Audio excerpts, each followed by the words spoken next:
Welcome to episode 13 of Ready, Steady, Read.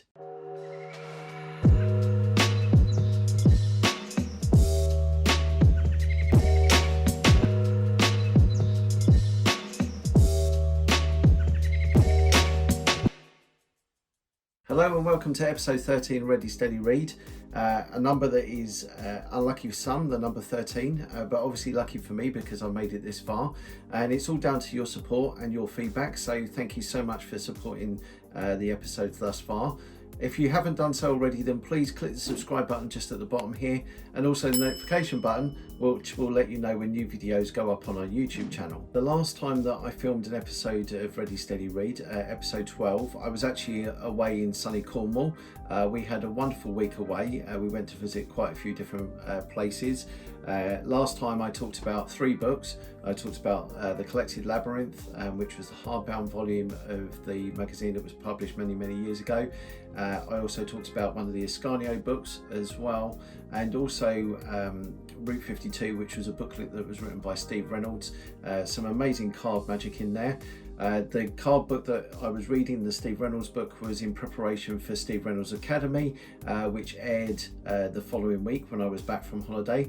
Suffice to say that it was an overriding success. There was 4 hours, in fact I think it was just over 4 hours of top class material from one of the world's best cardicians. It truly was amazing, and there was something for everyone.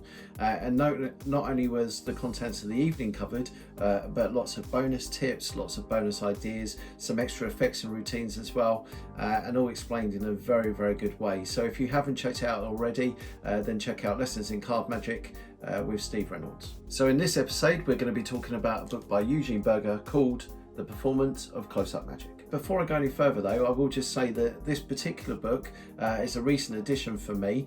I added it to a pile of books that I was making my way through, including some old Marlowe stuff, the Ascanio book which I mentioned previously, and a couple of others. So this actually formed the basis of books that I'm currently in the middle of reading.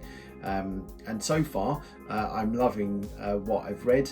I'll be honest, I'm probably about halfway through it, but this has certainly been a book that's managed to challenge me and my approach to performing magic. So we all know that Eugene Burger is a force in the magic world, or was a force in the magic world. Tragically, he passed away a few years back, and his writings have become study text for lots and lots of close-up magicians.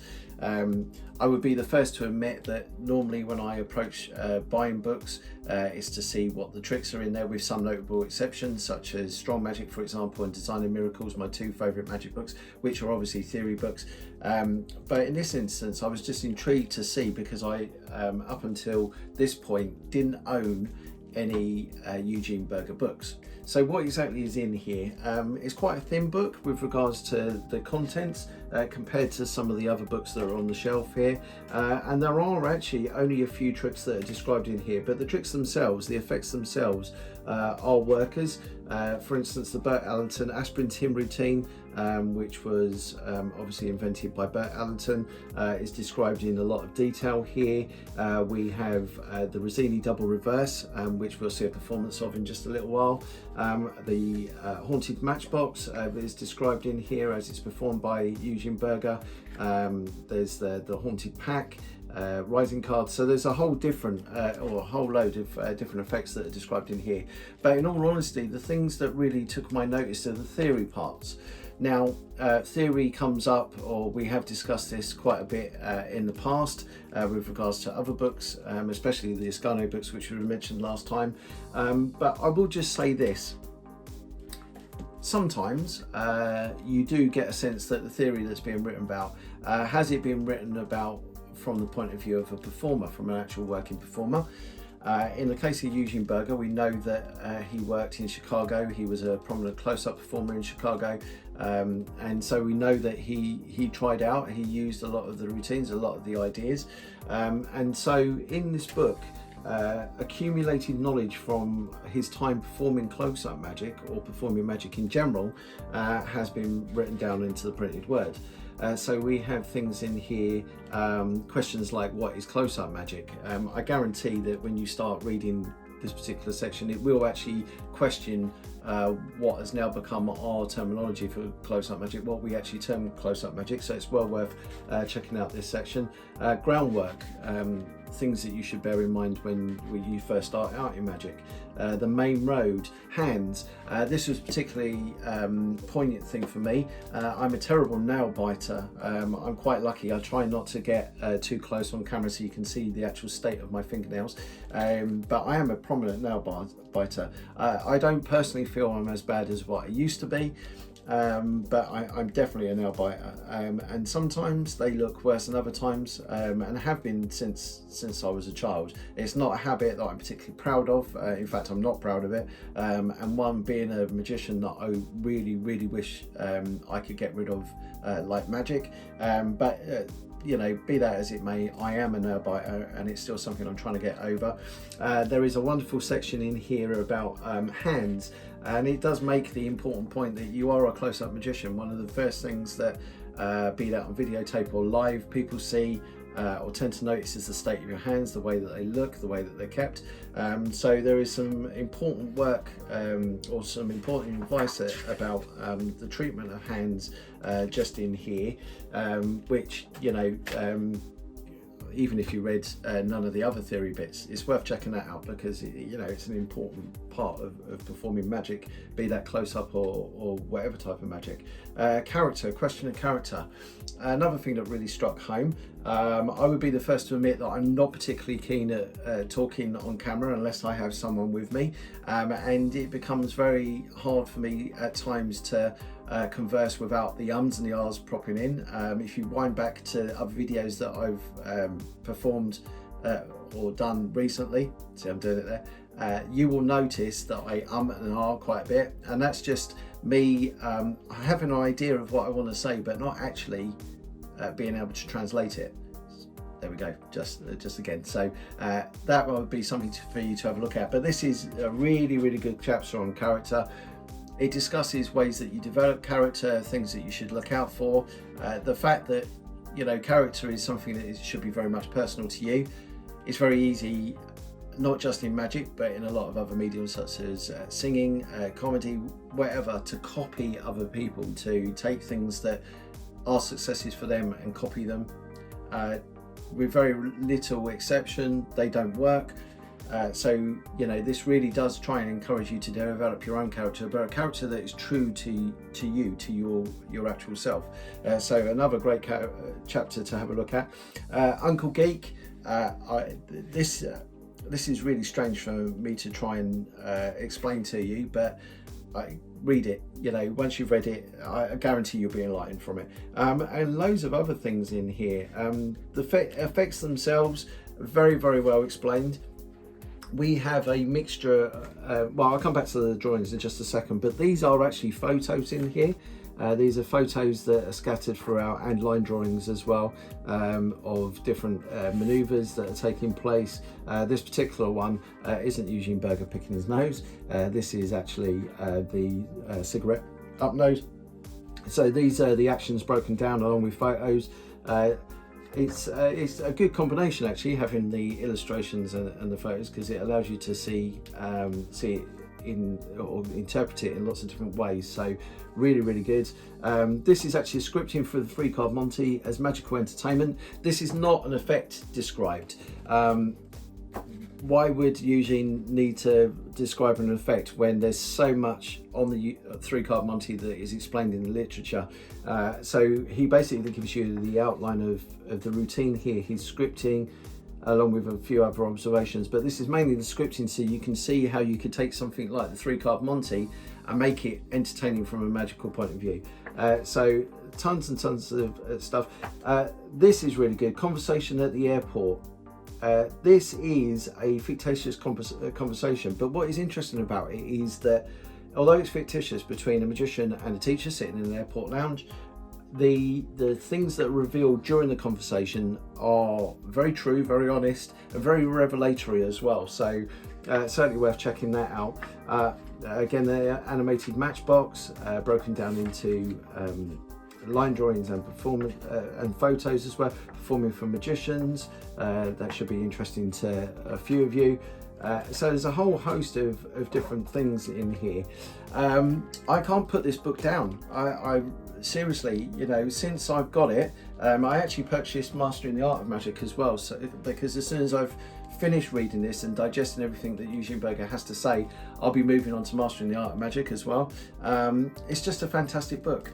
I think what has made it fantastic is Eugene's very clear from the outset that this is not about lecturing to you and telling you the right and wrong way. This is about giving you a point of view and then you deciding which avenue you want to go, which road you want to walk along. That's what I love about it. It is not something that you pick up and it's saying you are doing wrong, you should be doing this. It's something that allows you to make your own decision, really.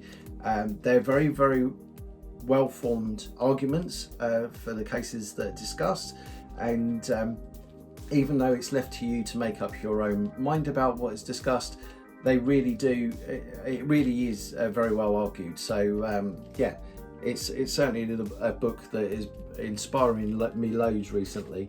Like I said, it's a well laid out book.